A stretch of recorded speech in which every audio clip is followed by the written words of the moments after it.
Okay, today we are going to learn about fermented foods. There's a lot of buzz out there. Some people say it's great. Some people say we're too much of a fermented society. What is real? What is not real? Today we're going to talk about it with Andrea Beaman and also Kim Kirschner. She's back. My gosh, for someone who wants to leave her alone, I'm still bothering her quite a bit. And since we're going to fasten your seatbelts, we're going to learn and grow together. So pretty soon that music is going to come on, and you know what we need to do, right? Dance. The stuff we didn't do, Kim, this weekend. There you go. I wasn't going to say that, but that's all right. Here we go. Oh, by the way, you're on the whole entire time. I'm doing gallery view today, okay? Gallery view. I don't know what gallery. Gallery view means that even if you're not talking, we're still watching you. Do you remember the Brady Bunch where they had all the six faces? Oh, yeah. This is Kim. Okay, This is Andrea Beaman. Ourselves, although I think it's still in a rerun somewhere. I do hope we're not on the air, Brian. So let's silently dance.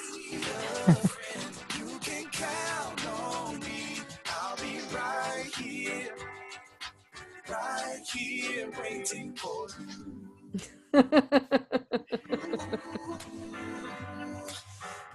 This is the place you can always turn to when you need a friend. The Lillian McDermott Show.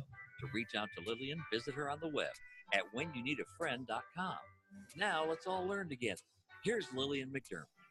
Hello, my listening friends. So nice we can meet each other on the air on this beautiful, best day ever.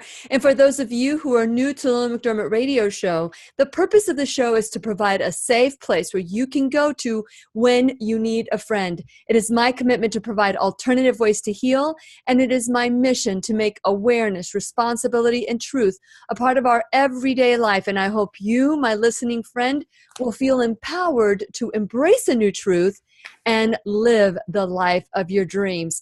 Now, today, we're going to be talking about fermentation. I used to know a guy named Furman, and so we're going to talk about fermentation. For some reason, that name just came out to my head. So 407-373-5959. That's 407-373-5959.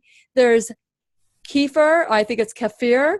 There's Kombucha. There's sauerkraut. There's pickling, there's kimchi, which we love kimchi. But what the heck? What are those things? I've been given this thing called, I call it a Furby, but it's not a Furby, it's something else. And I'll have Andrea Beaman share that with the name of it, if it is. But there's so many people out there that believe in fermentation and fermented foods and how wonderful they are. But not long ago, probably several years ago, I had a man named Mark Mincola, and he said that we are so full of fermented foods that we need to knock it down a few notches. Well, we need to learn what it is. They're making claims that it heals our gut, and so we need to dive in and figure out what is the truth about fermentation. And today, we're going to have two reoccurring guests that we're going to talk about. If you want to listen to any of their shows and their credentials, you can go to whenyouneedafriend.com and you can look up Andrea Beaman or Kim Kirschner. Both of them are highly credentialed and people that I would absolutely go to if I needed someone to figure me out and how to heal myself. And so today we're going to be talking about fermented foods. And if you have any questions, 407-373-5959. And since it is our sole purpose in life to give and receive love and knowledge, I am grateful that Andrea Beaman and Kim Kirschner are back to do just that. Welcome, ladies, to the Lillian McDermott radio show. Good morning, sunshine. After I called it Furby. You got a good chuckle out of that, Andrea. And of course, Kim's over there being very quiet. Oh, no, I said good morning. Oh, you did? Okay. Okay, so today we are talking about fermentation. Andrea, what is your take on fermentation? There's so many different forms. What is your idea? And then I'll get Kim's. Well, I like fermented foods. I think that pickles have classically been on the side of a plate for a reason. And there's also reasons why women will naturally crave pickled foods. So I think that there is a need for them in our diet. But as far as what your friend said, what was his name? Minka or something like that? Yeah, Mark Mincola. Mark Mincola. I think that if we're eating fermented foods every single day, all year round, it may actually not benefit us. Fermented foods, I think, are more for times when there is a shortage of food. And the food has been, it's very easy to digest fermented foods, right? They're pre-digested. There's women crave them when they're pregnant because their stomach starts to, go smaller as the uterus grows bigger, like this, right? Uterus grows like this and the stomach gets smaller, it gets pushed up. So they actually crave pickles because it's pre-digested and it's less for them to digest. So anybody that is struggling with the ability to process food will crave fermented foods. But then again, and I look at what's going on with all the SIBO in the world, right, where there's too much bacteria, so we can overdo it. And I think that that's the same goes for the acidophilus. Everyone is popping all over the place. So there has to be moderation, including in fermented foods. Okay, very good. That's a great start. Now, Kim, what do you have to say about that? Oh, I totally agree with Andrea. The issue too is that people are taking probiotics on top of fermented foods. And when you're doing that, you're taking something that somebody's manufactured that may or may not have a recognizable form of bacteria, overloading the body.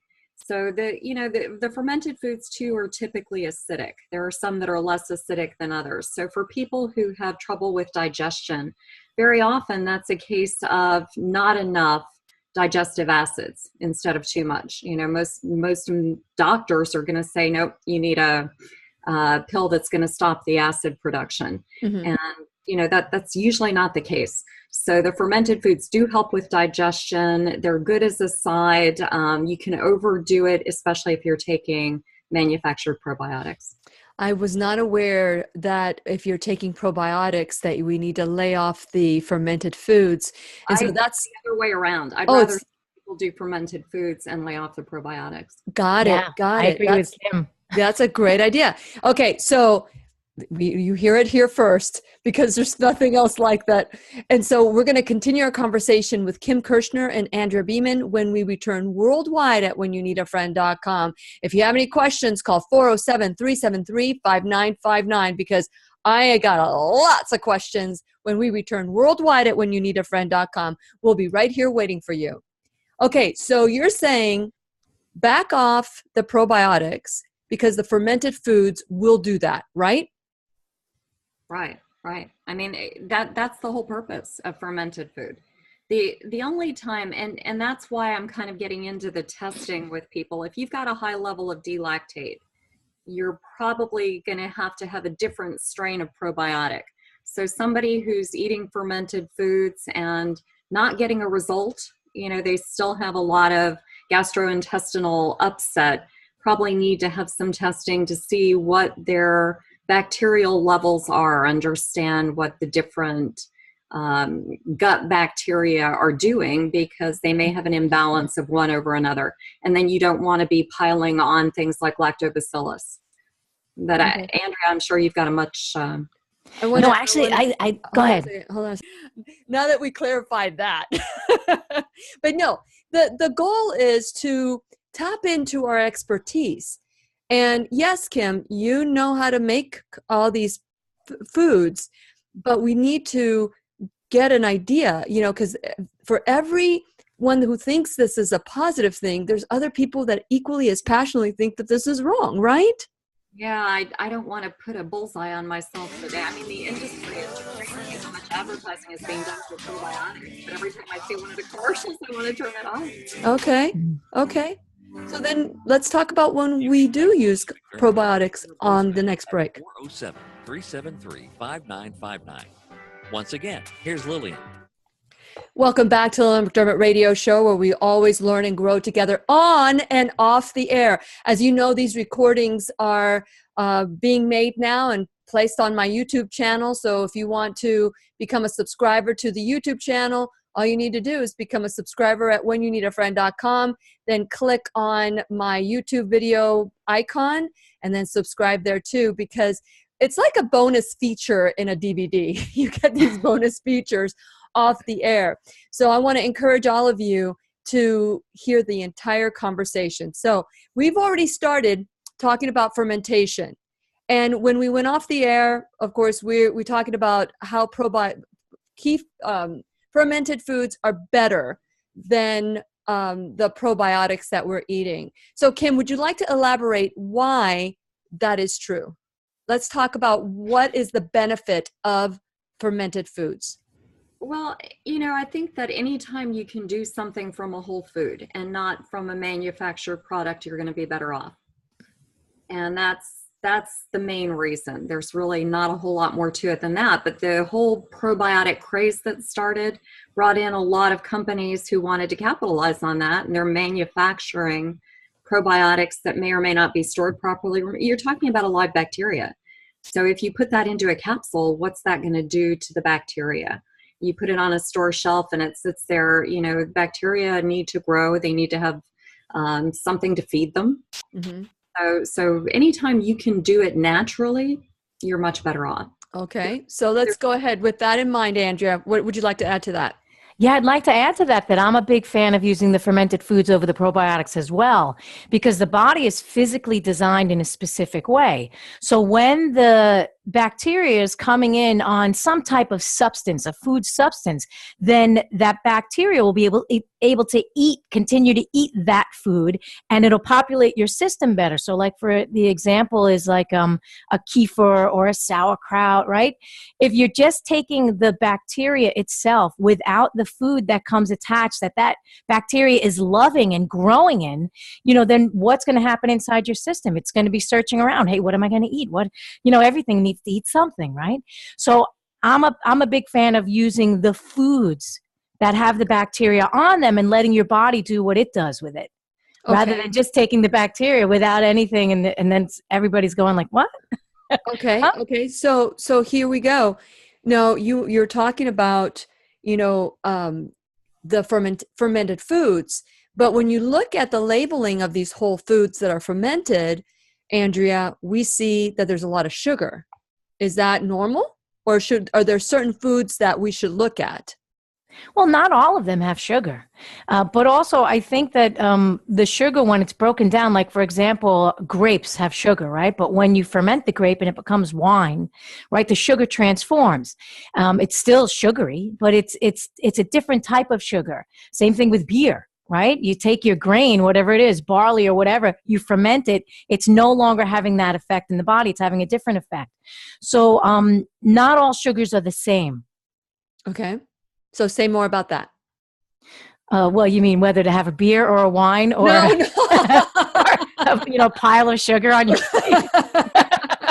Again, remember we were talking about the bacteria needs something to grow. So some bacteria grow better in a sugar, right? Like we eat glucose, right? Glucose is feeding all of our cells. So the bacteria need something to eat as well.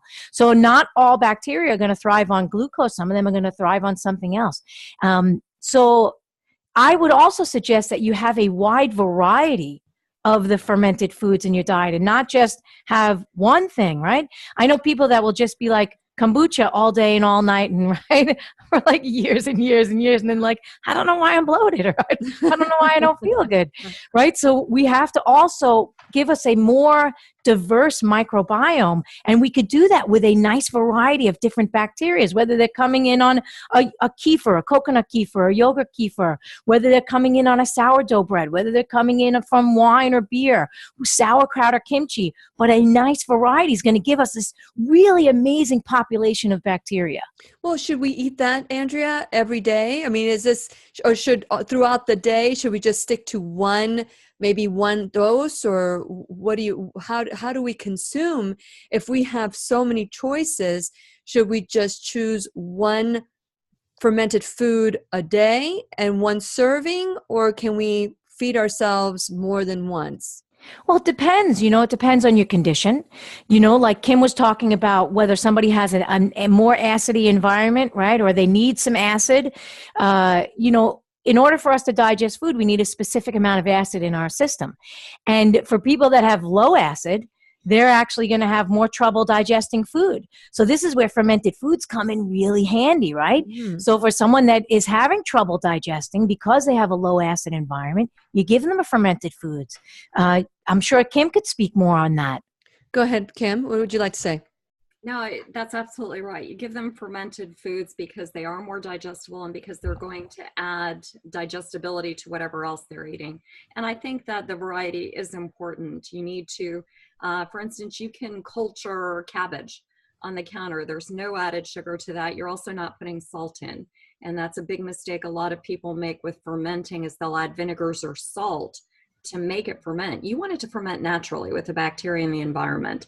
And the bacteria that the food produces and then feeds, as Andrea mentioned. So I like ferments as a condiment. Very often, if I have a big salad, I'll add some of the fermented cabbage on as a condiment. It's not the main part of the meal, it's the condiment. I'll drink a little bit of kombucha with a meal to add some acid. Unless I know that somebody has hypochlorhydria or some kind of condition where they actually need digestive enzymes plus betaine hydrochloric acid or Swedish bitters or something to add to the meal. So, very simply, if you just want a little bit of extra digestibility, add a little bit of kombucha to your meal. Too much kombucha throws your yeast out of balance. We are basically walking around transporting a lot of bacteria. There are so many more bacterial cells in our body than human cells. So we're responsible for a happy environment, and it needs a good balance. And how do we create, Kim? How do we create that good balance? You see, this is what's so overwhelming to people like me. It's like, when I love a food, I love a food. But is there a limit to how much you can consume throughout the day? Excess of anything is the enemy. And I know that, the buzzwords, moderation, everything in moderation, but there's a reason for that. So but what is moderation though? Well, your body tells you. It's different for everyone. So your body's going to tell you when you have an imbalance. And the key is to pay attention. So, everything I do with clinical nutrition is trying to help people pay attention to their body and figure out, by keeping a food journal or looking at what you're eating very carefully and what the reaction of your body is to what you're eating, you can adjust. So if you're eating a lot of bacteria, you are absolutely going to be out of balance. What do you think, Andrea? Yeah, I think that's correct. Everything in moderation, it is a buzzword, but there's a reason for it. And I was talking to a client the other day. She's like, my grandmother is 99 years old and she's really, really healthy. And I said, well, how's your grandmother eat? She goes, well, she has a little bit of everything. And I said, oh, it's great. You should hang out with your grandma. There's wisdom there. So, we have a tendency there's something that'll be put into the marketplace, whatever it is, a probiotic, a food substance, it doesn't matter.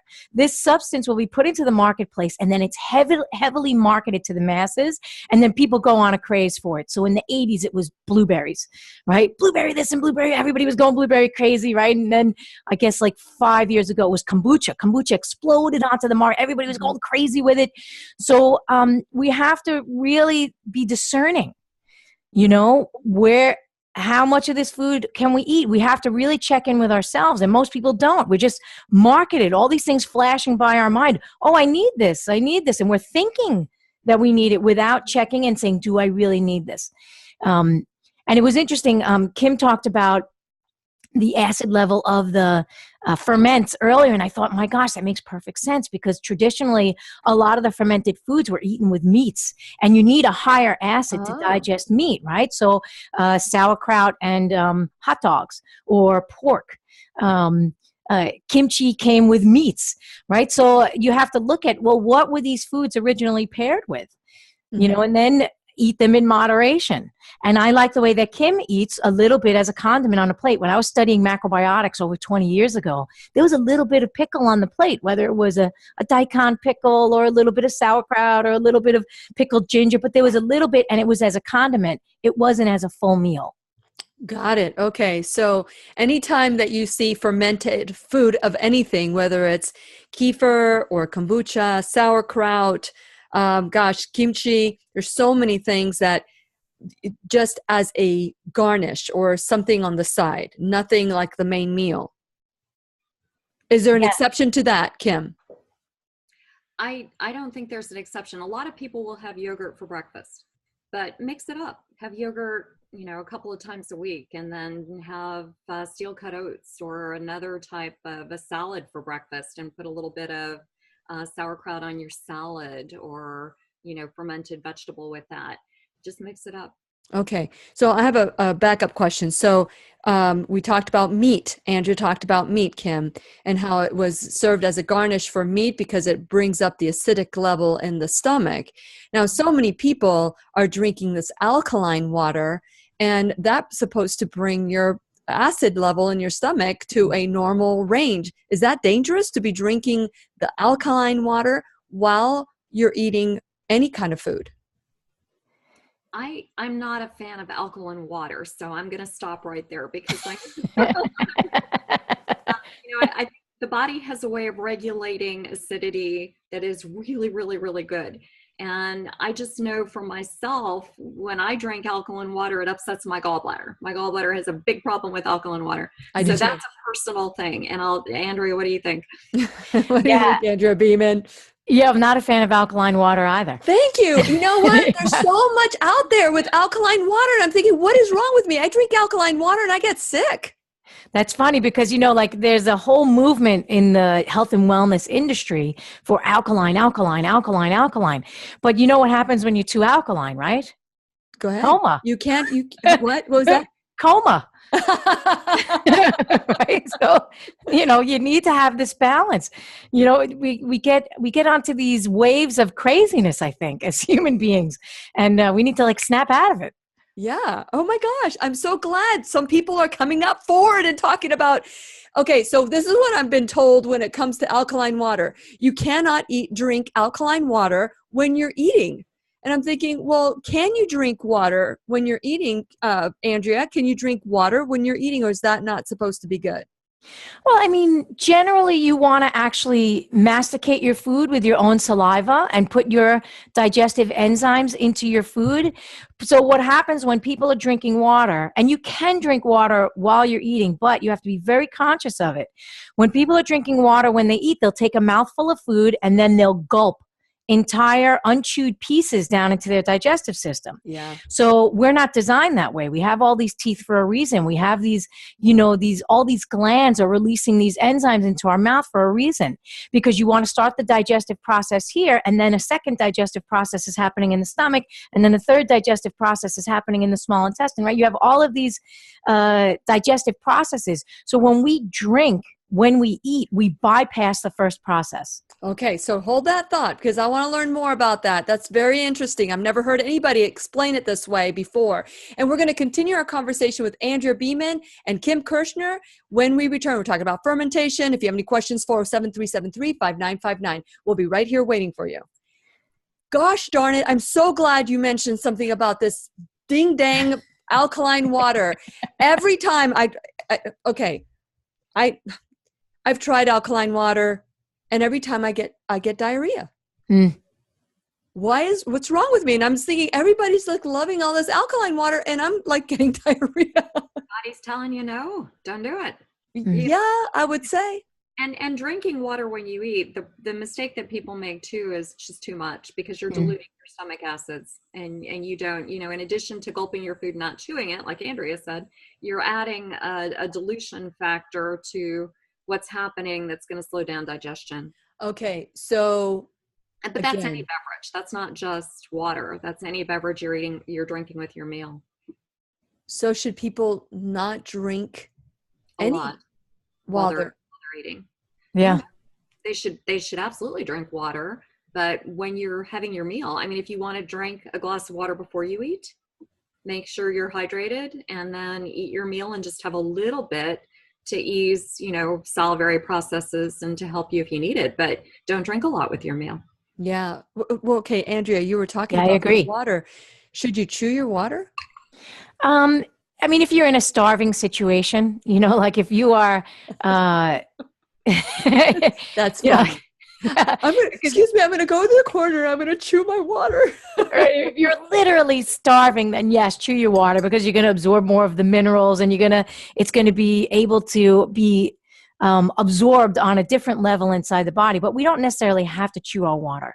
Although when I was first studying years ago, they were talking about the concentration camp victims. Mm-hmm. And the ones that actually chewed their water were the ones that survived. Wow. Yeah. Because that was what they had. This was their food. They had such little food that they had to get everything that they could, including every single little tiny mineral that's here. Because there's minerals in your water. There's bacteria in the water. There's lots of stuff in the water that the body can use. So like I said, if you're in a starving situation, chew your water. Don't just gulp it down. Okay. But, we're not in that type of situation today. No. Although after 1 hour, I feel like I am. Just kidding. Okay. So Andrea, when it comes to water, and I want to hear real quick, I don't know how much time we have, but what is your preferred water? Well, I prefer, if it's at all possible, to get mountain spring water, right? Or an underground aquifer water. But in our world today, it's not really doable. A lot of the water is contaminated from the runoff from the, the various farms and all that stuff. So if there is an underground aquifer that hasn't been tainted by our chemicals, that's the best water. Yeah, which one is that though? Right. Right. You're supposed to give me some answers, Andrea Beaman.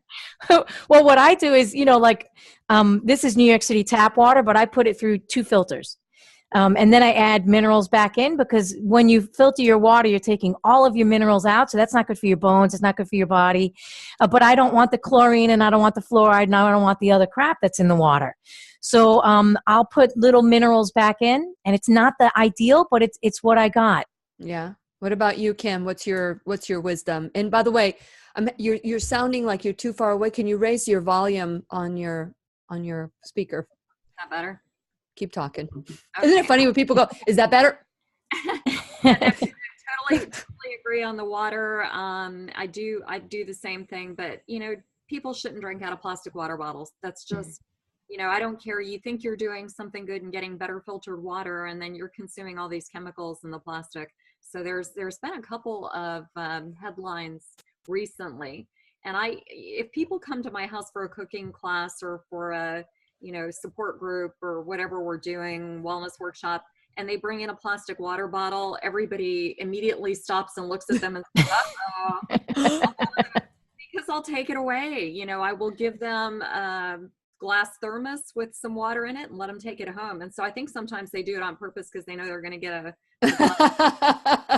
mental tip. Next time I'm bringing all my bottled waters. Can't hear you, Kim. We got the music going. Here we go. What was that? You can text Lillian McDermott or leave her a voice. Can't hear you. Remember LA Law? Yeah. You remember Denny when he was on that episode? Welcome back to the Lillian McDermott Radio Show, where we always learn and grow with one another. Today's conversation, you're going to want to listen to it. Go to whenyounneedafriend.com. Please become a subscriber. While you're there, click on all my social media buttons, including my YouTube video channel. You want to subscribe there. The show, once you subscribe to whenyounneedafriend.com and all my channels, you will get information of who's on, what's going on, and these conversations off the air. I used to say all the time, man, I wish that we were recording these off the air conversations. Well, now we are. And for those of us that we need more information, when I say us, I mean me. It's so wonderful to go back and listen to some of these conversations. So go to whenyounneedafriend.com. While you're in there, subscribe to my YouTube channel, like me on my social media, and also check out my podcast, because I just spoke to a new friend and she said, I can't believe people don't listen to podcasts. So we are on iTunes, Google Play Music, iHeartRadio, Spotify. There's so many different ways we can stay connected, as well as you have my phone number, 407-373-5959. Any question that you ever have or any topic that you would like for the show, please call or text me. Today we're talking with world-renowned health coach Andrea Beaman, And we were talking also to, oh my gosh, my Swiss Army knife of friends, Kim Kirschner. She's an integrative nutritionist. Currently working on her master's. She specializes in integrative oncology, and she is a holistic health coach and clinician. I mean, you just name it. All these women, both women are highly, highly credentialed when it comes to just intuition as well as medical science. So that's so important. Many people have opinions, but opinions really don't matter. You can argue opinions. You cannot argue facts. And so I want to encourage you to consider what is being said. Don't make this your truth blindly. Research it. Make it your truth. Everything we say here, I just want to ask you to consider. And so today we have Andrea Beaman and Kim Kirschner, and we're talking about fermented foods, mainly kefir and okay, so I was given this for Christmas, and I'm showing this on. It almost looks like a little alien. So my dear friend Judy Bressler gave me this, and Kim, you met Judy this weekend, and it looks like a little alien. And a bottle of, and I call it a Furby. What is the actual name for this, Andrea Beaman? I believe it's called a SCOBY. But Furby is good. It's my Furby. My Furby. I remember standing in line for a Furby at 3:00 in the morning. I called my husband up and I said, "Shoot me if I ever do this again." But and so I got this thing, and I'm so intimidated by this little creature in this jar, and it's a SCOBY Furby. So one of the reasons I reached out to Kim is because Kim can make anything. I know Andrea can too, but fermented foods, Andrea, you and I like to buy them, right? I like to purchase. I'm a purchaser. I'll purchase from Kim to, set up shop. I'll order them online. Perfect. Okay, so Kim, why does my Furby intimidate me? Well, because you're not used to it. I mean, a lot of people really. So SCOBY, what is a SCOBY? SCOBY stands for symbiotic culture of bacteria and yeast. That's why it's called a SCOBY. You can now go out and symbiotic culture of bacteria and yeast.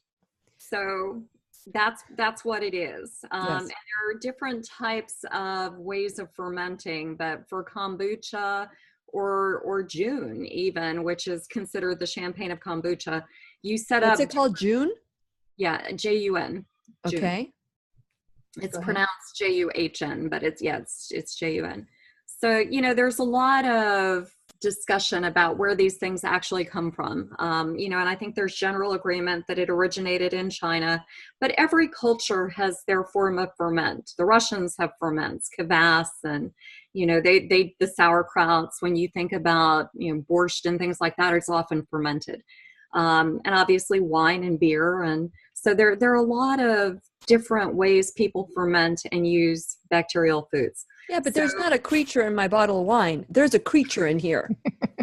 There's a creature in there, and that creature is going to help you make other batches of that same fermented food, and then it's going to create a daughter.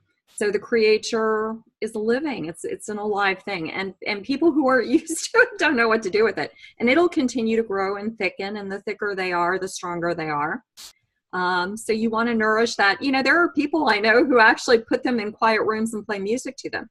Wow. You know what I'm going to do is I'm going to charge rent to this thing because it's been living in my house since December and has not given me a thing.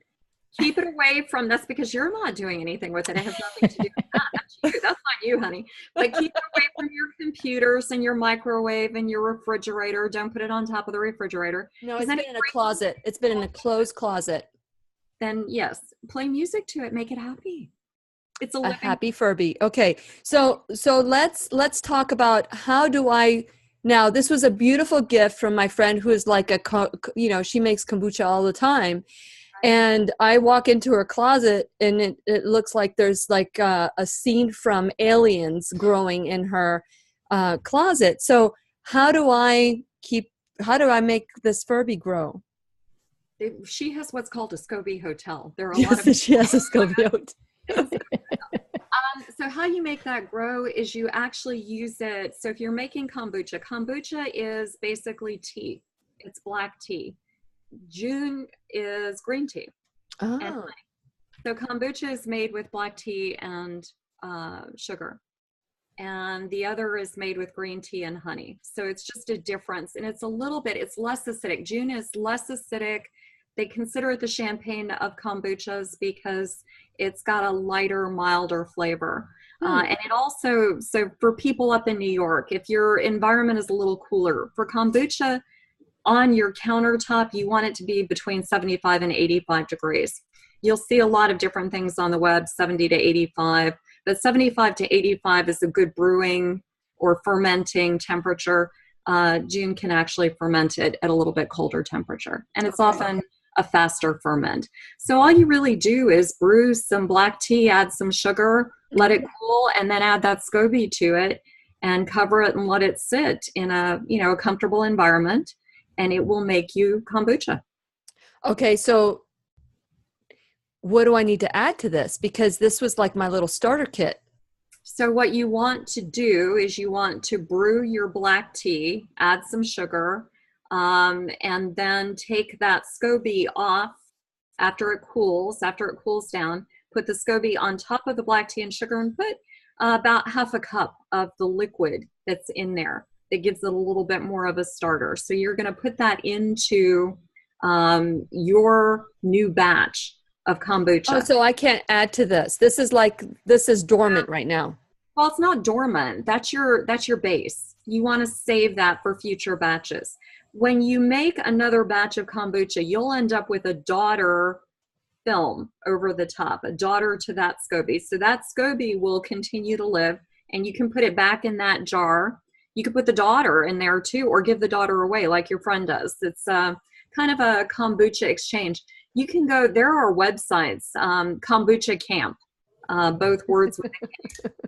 There are websites that actually sell the SCOBYs, and they'll send them to you in a dried form to reactivate. You can go, there's a great site, Cultures for Health. And Cultures for Health is wonderful because they sell all kinds of different ferment cultures and they have instructions. So the actual amounts of water, black tea, or green tea and honey, all of that is available online, and the step-by-step instructions, it's a very, very simple process. Is it really? Because I'm overwhelmed already just listening. So what if I wanted it to be blueberry flavor, or can I add different flavors? I can add blueberries to it instead of sugar? Usually, no. It needs, like Andrea was saying before, it needs food. So the food that it's going to grow on is, basically the sugar that you add. I think Sandor Katz has some good books on fermentation, wild fermentation, and the art of fermentation. And I remember in one of his, when he was talking about kombucha, he had a friend who used Mountain Dew. He wanted it to taste like, which, it's just horrible stuff. But, the friend used Mountain Dew and there was enough sugar in the Mountain Dew. Sure. That's a nice use of something that's already useless. So pretty much. So yeah, the sugar is essential, but the blueberries can be added later for flavoring. Now, doesn't she have to burp that little SCOBY? It's been in her closet since December. Open it up to air, you mean? Yeah. No, I need to burp it. Should I put it over my shoulder and hit it a couple times in the back? Love your SCOBY. Love your SCOBY. It's so amazing. So your guests, if they're at all inspired to make kombucha, I can just tell you that there is just so much information on the web. And I always start with Cultures for Health because we know that, all of those cultures are purified, that you're not going to get something that might be tainted in any way. Kombucha Camp is also a very good source, so I highly recommend those. And then there are dozens of YouTubes that people post, on making their kombucha or their June or their whatever. Okay, so I wonder if I should burp it in the break because it's going to be too loud because it's been holding on. And we're going to continue our conversation about fermented foods when we return. If you want to create something, maybe this is the thing that gets you started. And we're going to continue our conversation with Andrea Beaman and Kim Kirschner when we return worldwide at whenyouneedafriend.com. We'll be right here waiting for you. So if I open that, we'll go. Andrea, should you burp your Furby? Yeah. No, she's right. It needs air. It needs air to process. So typically when it's on your counter, any ferment that you have, you want to let a little bit air in every now and again. So can I smell it? Should I Sure. open it? Mhm. Oh, it doesn't feel real tight. It'll just taste, so like Andrea said, when you're burping something, just remember that if you're, It smells like vinegar. It smells like apple cider. well, it is. It's basically vinegar. You're creating an acid in fermentation. I couldn't drink this, would I? You would probably not like it. It's going to Okay. be very strong. You need to, So I need to, how much should I make? How much tea? It has to be black tea? if you want to make kombucha, it can be green tea. If you want to make gin, it's just different terminology. I think she does black. That's black tea. Kombucha. Can you cross interracial type kind of thing? I'm sure you can. I never have, but I'm sure you can. Okay. Because we got the black and we got the green and Personally, like if I'm going to make, I don't like Andrea. I have been so busy with this master's program that I haven't had time to really make it. So I let my scobies go and I've got to resuscitate those, and I'll probably go back and just do June. And I'm looking at doing mushroom kombucha for my cancer patients. So because I am such a big believer in mushrooms and I use fermented mushrooms so much, I'm looking at now kind of branching off and doing mushroom ferments with kombucha. wow. That's great. That sounds like a business that I would like to invest in. But I don't sell anything because it's all through my foundation. So it's, so none of this is ever a business. I give it away. But it's there's so many different ways you can go, and it's like live foods. There's so much benefit to live foods, and I've had to let the dehydration go because I was normally sprouting and dehydrating nuts, and you can eat fewer of them. You're going to get more benefit from them. So anything that you let partially digest, or you've seen my urban cultivator, I grow my sprouts. I mean, there are just so many different ways of getting live foods into your body, and fermentation is one of them. Andrea, would you, knowing that you're a chef, you are a health coach, you do so much, would you be even curious to do this, or do you feel comfortable in somebody else doing it for you? No, I mean, I've made sauerkraut before and I've made kimchi. And it's an easy process. The beginning stage is just, the chopping and all that stuff. But once it's sitting for 6 weeks, so you don't even have to touch it. For me, let's talk about that. Let's talk about how to make sauerkraut. Because originally Kim said that you should not put salt in it. And I heard you should put salt in it. Do you put salt in yours? well, when I made my sauerkraut and my kimchi, I did the traditional way, which was adding salt. So when you add the salt, it'll keep the bacterial load down.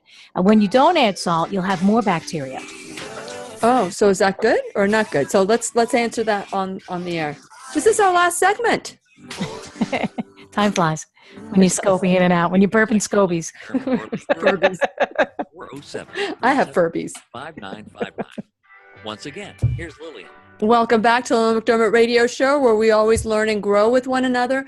Today, we're talking about fermented foods, and particularly kefir. We haven't even talked about kefir, and we haven't even talked about sauerkraut. And so I want to give Andrea, let's talk about sauerkraut. How important is sauerkraut? I used to hate sauerkraut, and now I kind of like it. Oh, that's funny. When I was growing up, I didn't like sauerkraut either because it was in the can and it sat on a shelf and you opened up the can. It was really disgusting and smushy. Yes. But the sauerkraut that I love today is the sauerkraut of my ancestors. I'm partially German, so it's in my blood. Mm-hmm. So it's crisp and it's fresh and it's flavorful and it's rich in vitamin C and it's like zingy, like it's alive. You can feel how it's alive. And it's far different than the sauerkraut that is in a can, on a shelf, in a store that can sit there for 20 years. So you were talking about making our own sauerkraut. Yeah, I've made sauerkraut, I've made kimchi, but for me, with my schedule, I'm a purchaser. I like to go down to the farmer's market. I like to get the stuff. I like to support the people like Kim that are making it. I like, give me that stuff. So I haven't made sauerkraut myself in probably about 2 years. Wow. Or kimchi, yeah. So what are the main But I eat it. ingredients? What is the difference between a sauerkraut and kimchi? Is it a different product? Well, they're both cabbage base. The kimchi has a traditional fish sauce that is added, and sometimes they'll use daikon and stuff. But they both have that cabbage as the base. You know, cabbage is such a versatile food, and it's amazing, and it is fed so many cultures around the world. So I'm a fan of sauerkraut and kimchi, but all the fermented foods I'm actually a fan of. I love them all. Do you have some every day? A little bit. I'll have a little bit of like sometimes in the springtime I'll have a tendency toward more yogurt. I don't have yogurt in the wintertime. It's too cooling. More in the wintertime I'll have more sauerkrauts and kimchis actually. Oh, okay. Yeah. And then of course I consider beer a fermented food, and I do have beer maybe once every 2 weeks. You know, I'm not a daily user. Yeah. But you know, there's so many, and pickles and olives. I mean, I probably have olives 2-3 times a week, which is also a fermented food. So there's so many ways to get fermented food into your diet. Kombucha. My sister always has kombucha in the fridge, so whenever I go over her house, I have a little glass of kombucha. How much is a little glass? I mean, are you having like a cup, or are you having like a half a cup or third Probably cup? like a half cup. Half a cup. Yeah, Okay. if I have too much kombucha, I burp. Right, I get like we burped our Like my Scooby. Furby? Yeah, I get a little burpy. All the Furbies in the world are going, what are you calling me? I'm a Scooby. Okay, so pickles. Now, Kim, I can tell you want to say something here. Okay, so remember too that when you're fermenting things, it builds gas. Mhm. So when you talk about burping something, usually that's more about making sure that, so if you open a jar of kombucha, how many people have opened a jar of kombucha and had it fizzle up? Yeah. That's, you know, when you do that, just to open it and then tighten it and let a little bit of air out, let a little bit of air in and tighten it. And that's going to help you. That's kind of the form of burping that I'm used to, or letting air into your SCOBY so it can breathe. So with pickles or sauerkraut, I typically go for them. I'm not in for the month haul. I want to make something fairly quickly. So with sauerkraut, I chop up my cabbage. I add some fennel. I add some juniper berries, fennel seed, apple. An apple gives it a little bit of sugar to work with. Mhm. So all of that gets chopped up and put into a jar. I take some of the chopped vegetable and put it through my Vitamix to make a slurry with some water. Mhm. And because you want there to be some liquid inside that. And then I take the outside leaves of the cabbage and push those down on top of the jar and close it and stick it over in the corner. And 5 days later, I have fermented cabbage salad.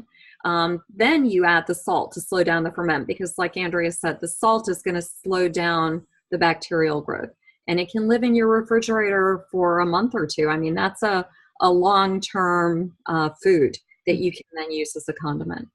Okay, so I want to, is there a point where people should not have any conditions that you know of that you would not recommend fermented foods? Let's start with Kim.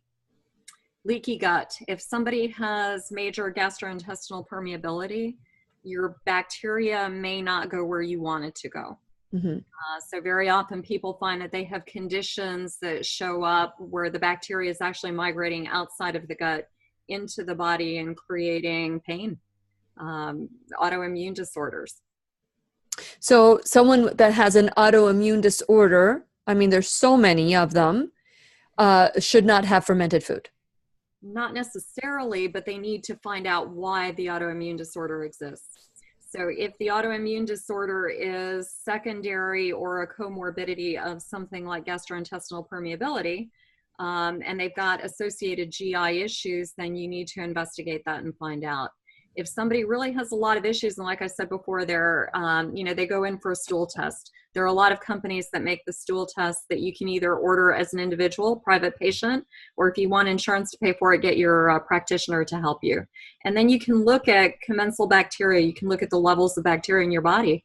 And if you've got overgrowth of certain bacteria, you don't want to keep feeding that bacteria into your body. So you need to be a lot more careful about the types of ferments that you're consuming and the bacterial base for those. So by the bacteria, you know what it likes to eat?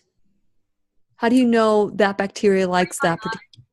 Well, no, you don't want to add that same bacteria. If you have an overgrowth, and I mentioned before, if your stool test shows a high level of D-lactate, you don't want to add lactobacillus because you're already having a problem with lactobacillus in your body. So what you're eating, there are a lot of prebiotics. People talk about prebiotics and they'll order inulin or fructooligosaccharides, different things that are actually going to contribute those prebiotics. Eat them in your food. Eat a lot of good fresh vegetables and eat foods that are going to let your bacteria grow, that are going to pass through small bowel into large bowel, basically undigested, so that your large intestine bacteria has food to eat. So those are fibrous foods. Yes. Artichoke is a big one. Parts of oatmeal, steel cut oats, you don't want to have really quick where they take the hull off and they take, the really good part of the fiber. White rice isn't going to give you a lot of good fiber because they've already de-hulled it and taken the good part away. Okay. Great job. Thank you, Kim. And Andrea, would you like to add to any of that? Yeah, burdock root. That's one of my favorite inulin-rich foods, to eat as a food rather than just taking the inulin because it's going to get to where it needs to go. But also another condition where I wouldn't recommend fermented foods, especially not in large quantities, is if somebody has a candida overgrowth or SIBO. First you want to get those populations in check, by strengthening the intestines, by making sure the valves are all working properly. And then you could help them, right? And like Kim said, with leaky gut, which it's the buzz phrase everywhere, leaky gut, right? First, you got to seal it because otherwise you're going to have more trouble. And you're eating this fermented food thinking, oh, it's going to make me feel better. And there you are, not feeling good at all, bloated, uncomfortable, brain fog. So sealing leaky gut is a show that we need to have you back on. Would that be something you can do, Andrea? Talking about how to seal our leaky gut? Well, you could probably maintain a healthy gut. I don't know if you could seal those little holes completely because that happens with the mother's milk, right? The mother's milk. And if you don't get that initial colostrum, you may always have a little trouble in there, but you could still live. Well, I think we need to do a show on that. This has been wonderful, ladies. For those of you who want to learn more about Andrea Beaman, you can go to andreabeaman.com. And of course, Andrea, that's andreabeaman.com. And for Kim Kirschner, you can find her at willowstarhaven.org. That's Willow Star Haven. That's part of her vision and her organization. Everything she does for willowstarhaven.org. So I want to encourage you to go check them out and figure out how you can support them from giving us this wonderful information. Ladies, this is more than I was bargaining for. I thought I didn't even realize the connection of probiotic with this fermented food. So this is something new that we can maybe tap into a little bit. So thank you so much for sharing your wisdom on the show. I really appreciate the two of you. You're welcome. Thanks for having us for breakfast. And to you, my listening friend, it is time to figure out, you know what? Should we throw away our probiotic? Or can we embrace kimchi or any of fermented foods? It's for you to decide. Please remember, I'll be right here waiting for you worldwide at whenyouneedafriend.com. This is Lillian McDermott wishing you love, peace, joy, and unexpected abundance. Make it the best day ever. I think we're done. When the station goes away, you're like, okay, that's done. But at least we said it on YouTube. Yeah. What an incredible conversation with the two of you. What a great combination the two of you are. Kim, I love your lighting. It's so soft. It gives you a nice glow. Oh, that's because Lillian, when I was on Wednesday, she made me turn off my backlight. Yeah. Usually I have a soy candle burning on my desk when I'm doing intakes or anything. That and 4 dogs walking around, therapy dogs. She also does the therapy dogs, Andrea. If you ever need someone to appear on your show, I mean, she's like a Swiss Army knife. Her house is like a huge experiment. Oh, that's great. It's beautiful. It really is. Thank you so much. So the first thing I need to do is get my little Furby a new home, but I need to have black tea, right? And add some sugar. Kombucha, black tea and sugar. I don't have sugar in the house. You have honey? I do have honey. Green tea and honey. But that's June, right? That's June. A lot of people actually, kind of use a kombucha starter for June. It works. But I don't think, I have to ask Judy what this is. Now, this isn't very tight. So has it been burping all along? Yeah, it's fine. You opened it and smelled it, and you didn't have a big release of gas. It's fine. It's fine. It's fine. Okay. You don't Okay. have to, you don't have to worry about it. So I just need to make another batch and just take the first layer and put it into my new batch? Well, you should be able to pick up that whole, that looks like a pretty thick SCOBY. Oh, So, yeah. Yeah. You should be able to pick up the top, that SCOBY layer. You can leave the other one in there, and then some of the liquid that's in there has to go in as well. And you said half a cup. You can use half a cup. You can use more. It really doesn't. It depends So on do I need to add more to water to this? No, well, you never want it to be dry, but it's fine. It's So- a happy culture. So when I take half a cup from here and I add it to my new batch, Put the rest in the refrigerator. do I need, this needs to go in the refrigerator? It's fine in the refrigerator. It just goes a little bit dormant. So when you take it out, you want it to come to room temperature before you use it. Oh, got it. In the refrigerator because, I have people who come, whether it's my garage apartment or my house, that stay here, and they get a little weirded out if they, had SCOBYs flying around. I love that SCOBY hotel. That's funny. That was funny. People who are really serious about fermentation, and they give away a lot because it will reproduce. So, it's a good way of getting your SCOBY. And if you're starting out new, if you have somebody who's starting out new, Cultures for Health, Kombucha Camp, there are so many places that offer it that are reputable. It's not terribly expensive. It's a good way to start. Well, Most people don't like what they make at home. So I'm going to warn you up front about that. And that's why, that's why so many of the different brands do well at the supermarket, because it's just much easier to buy them. yeah, I've been eating a lot of pickles lately, and on Friday, I think I ate one too many pickles. Oh my God. I know. I don't know why I do this. And I remember thinking I ate one too many pickles. Because on top of that, I think I took a probiotic, and that's what it. Yeah. That's probably what put you over the edge.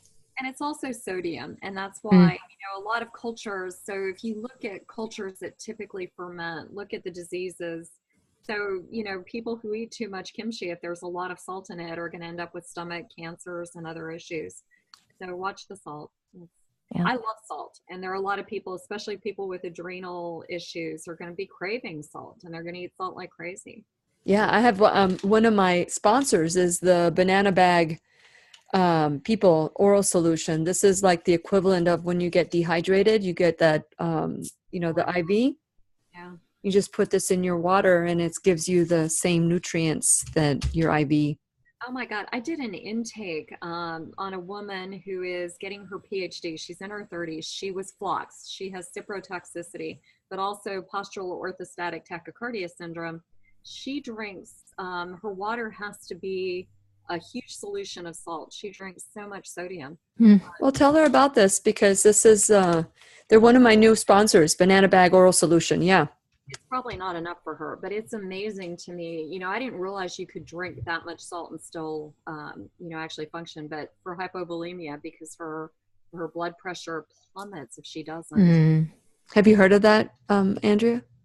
No, I haven't heard of hypovolemia, but low blood pressure and adrenal fatigue. You got to have your first thing in the morning, a little bit of salt in your water to get you kick-start it. Yeah, but warn people about Cipro, because that is, it's crazy to me. And she did it. She had a couple of rounds of Cipro for UTIs. How many women do we know who have UTIs and are just going right to the doctor for antibiotics? But this woman, and it's, if her basket was full, it's like I said on Wednesday, you're filling up your basket and eventually it hits to an overload point and your body backs up.